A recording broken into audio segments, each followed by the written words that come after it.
മിശ്ര വിവാഹിതരെ ഇതിലെ ഇതിലെ ഇത് അവരുടെ പ്രൊമോഷൻ വീഡിയോ അല്ല കേട്ടോ. അതായത് മിശ്ര വിവാഹത്തിനെ അനുകൂലിക്കാൻ വേണ്ടിയല്ല, പ്രതികൂലിക്കാനുമല്ല. അതിൽ ഉൾപ്പെട്ടവരുടെ ഇനിയും ഉൾപ്പെടാവുന്നവർക്കായുള്ള വീഡിയോ, അറിവുകൾക്കായി, പഠനങ്ങൾക്കല്ല. ഇത് ഷോർട്ട് വീഡിയോ ആണ്.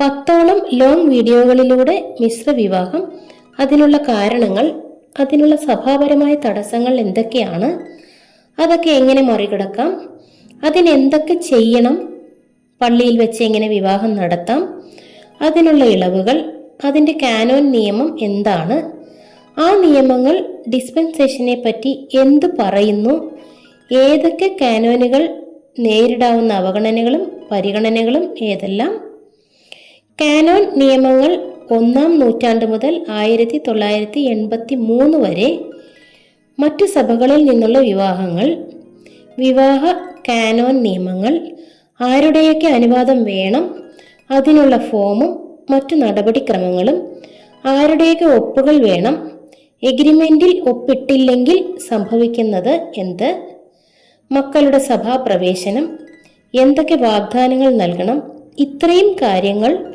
ആണ് മിശ്ര വിവാഹം എന്ന 10ഓളം വീഡിയോകളിലൂടെ നൽകുന്നത്.